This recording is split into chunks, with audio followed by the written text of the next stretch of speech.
Ganito gawin mo sa kamote.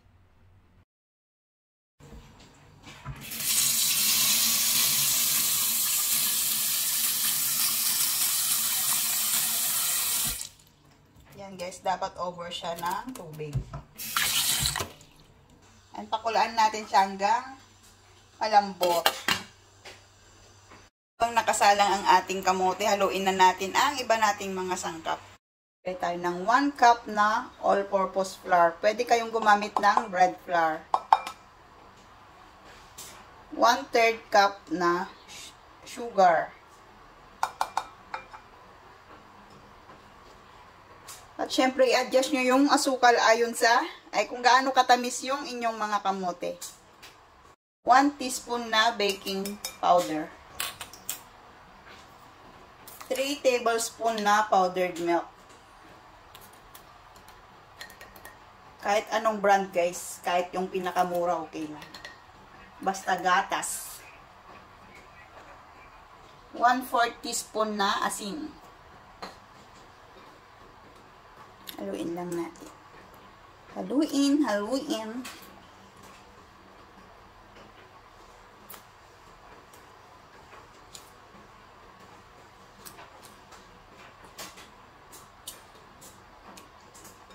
Ayan. Check na natin ang ating kamote.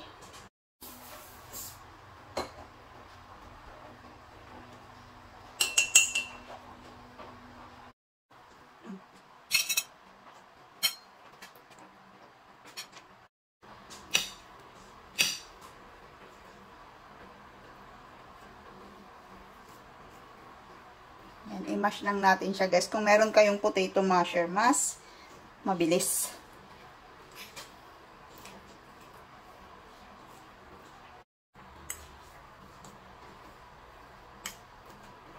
Yan guys, lagyan natin ng 2 tablespoon na evap or fresh milk.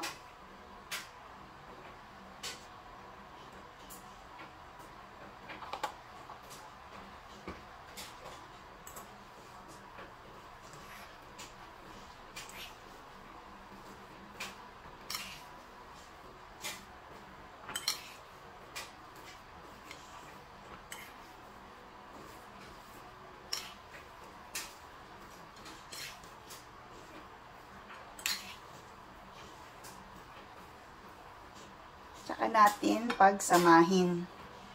Gradually lang guys. Para mas madali nating combine.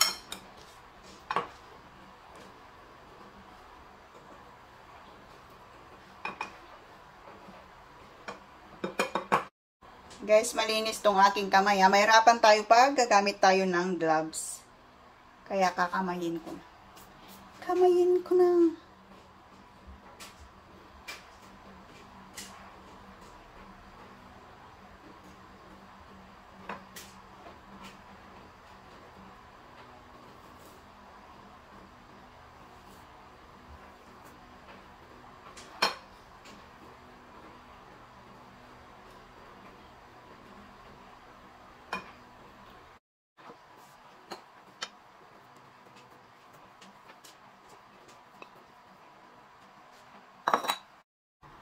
Ang ating kamuti dough.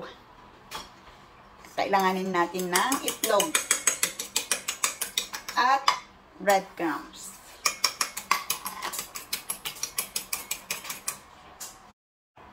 Tuk-tuk. Kuha tayo ng spoonful. Pero kung gusto nyo ng mas malaki guys, pwede. Bilugin lang natin. Pwede kayong maglagay ng filling cheese, ganun.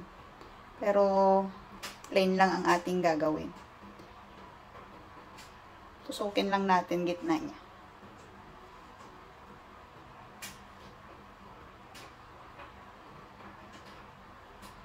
Tapos, gilid. Gilid-gilid. Ganyan.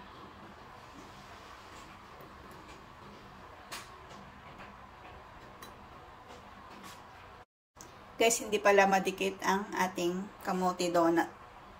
Kamote dough. gusto nyo maglagay ng filling guys, i-flatten nyo lang siya ng ganyan. Tapos maglagay na kayo ng filling sa kanyo siya. I-seal. Ganun lang. Oh. Chok, chok, chok, chok, chok, chok.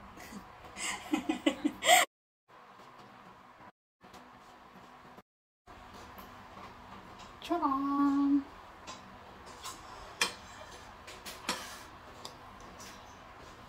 Siyempre, i-dip muna natin siya sa egg. Tsaka natin i-coat ng breadcrumbs. Siyempre, ready na rin ang ating prituhan.